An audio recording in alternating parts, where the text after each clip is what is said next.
आशा करता हूँ आप सब बहुत अच्छे होंगे। मेरा नाम है सिद्धांत अग्निहोत्री। स्टडी ग्लोस पे आपका बहुत बहुत स्वागत है।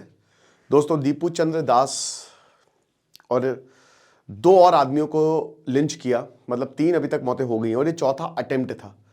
भगवान की कृपा रही कि जिनके साथ ये हुआ वो बच गए। खौरको दास अगेन ढाका से 150 किलोमीटर दूर। ये एक मेडिसिन शॉप, इनकी एक केमिस्ट की दुकान थी, ठीक है, और दवाई की दुकान थी। दवाई बेच के ये वापस घर आ रहे थे क्लोज करके। अब इनकी जो पत्नी है और इनके 6 बच्चे हैं वो इंतज़ार कर रहे थे, तभी लोग इनके ऊपर अटैक कर देते हैं शार्प वेपन से। इनकी पत्नी बताती है एनडीटीवी को इंटरव्यू देते हुए कि धारदार हथियार से अटैक किया गया और जला दिया गया, आग लगा दी गई। ये तो भगवान की दया रही कि बगल में पौंड था एक, ठीक है, एक तालाब था, ये तालाब में कूद गए। फिर वहां पे जब लोग आए तब वो सब भागे।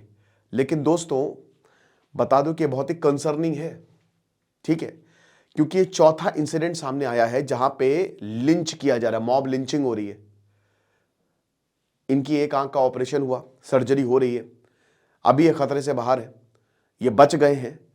लेकिन इनकी वाइफ बता रही है कि भाई हालात अच्छे नहीं है। दीपू चंद्र दास की जो फैमिली है वो कह रही है कि हम यहां से क्यों छोड़े, 14 दिन हो गए उनकी मौत को, और वो ये कह रही है कि भाई ये हमारा घर है। लेकिन जब से जमात आया है तब से खतरा है, बहुत बड़ा खतरा है। अब ये तो दोस्तों रिपोर्टेड केसेस हैं, अभी बहुत सारे अनरिपोर्टेड केसेस भी होंगे। बता दूं कि आज लास्ट डे है मैनिपुलेशन मास्टर क्लास, रात 8 बजे होगी। तो डिस्क्रिप्शन कमेंट बॉक्स में कोर्स का लिंक है। आज हम कोर्स को बंद कर देंगे। भारत को इसको बहुत ही गंभीरता से सोचना पड़ेगा। देखिए, भारत के लिए बहुत बड़ा खतरा बढ़ता जा रहा है। जिस तरीके से चाइना भी, शी जिनपिंग ने न्यू ईयर मनाया और उसमें उन्होंने क्या क्या बोला, उन्होंने ताइवान के बारे में बोला, जो कोर इंटरेस्ट है उसमें अरुणाचल है, और बांग्लादेश को चाइना यूज कर रहा है, पैसा पूरा चाइना लगा रहा है और वो बांग्लादेश और पाकिस्तान को आर्म कर रहा है। आप ऐसा समझिए, अभी ऊपर चाइना है, फिर नीचे पाकिस्तान और बांग्लादेश है। तो इससे चाइना बहुत कुछ कर देगा और पता भी नहीं चलेगा। चाइना ने ब्रह्मपुत्र वो डैम की बात की, जो दुनिया का सबसे बड़ा डैम वो बना रहा है। भारत को टफ स्टैंड लेने की जरूरत है।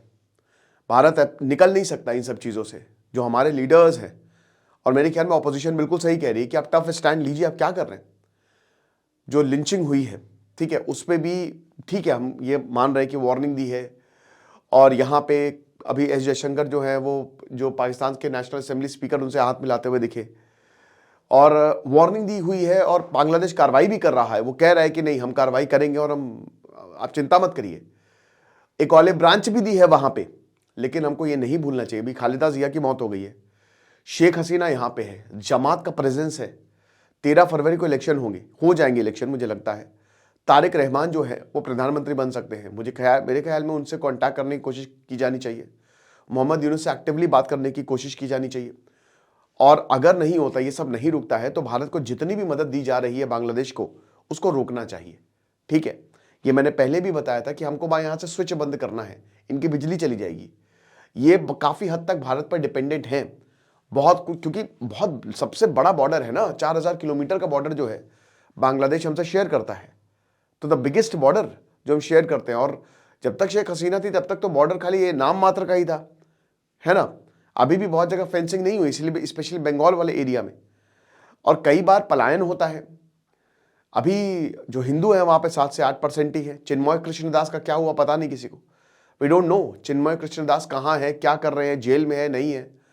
तो वहां के जो हिंदू भाई बहन है उनको बहुत बड़ा खतरा है। चौथा इंसिडेंट है दोस्तों, लेकिन अनरिपोर्टेड बहुत होंगे। और उनकी वाइफ ने बोला है, जो लिंचिंग हुई, कि हम यहाँ पे बिल्कुल हिंदू औरतें सेफ नहीं है, they are not at all safe. और यहाँ पे कुछ ना कुछ करना पड़ेगा सरकार को, ठीक है। हमको प्रोटेक्ट नहीं कर पाएंगे प्रोटेक्ट, क्योंकि बांग्लादेश में चाहे भी ना मोहम्मद यूनुस, तो भी उनके हाथ से मामला चला गया। वहां की पुलिस या वहां की आर्मी उतनी इंपावर्ड है ही नहीं। वहां पे सारी की सारी जो सत्ता है या कंट्रोल है इस समय जमात के हाथ में है। और जमात चाहता क्या है?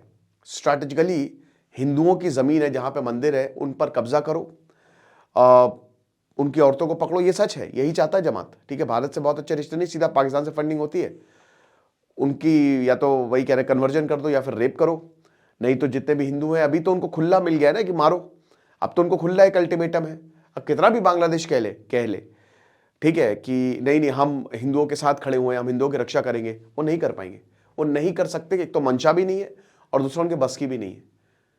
ठीक है, तो भारत को कुछ स्ट्रैटेजिक कदम लेने पड़ेंगे, स्ट्रैटेजिक स्टेप्स लेने पड़ेंगे ताकि इन चीज़ों को कंट्रोल किया जाए। आपको क्या लगता है मुझे कमेंट बॉक्स में बताइएगा। खुश रहिए, पढ़ते रहिए। दिस इज सिद्धांत अग्निहोत्री साइनिंग ऑफ।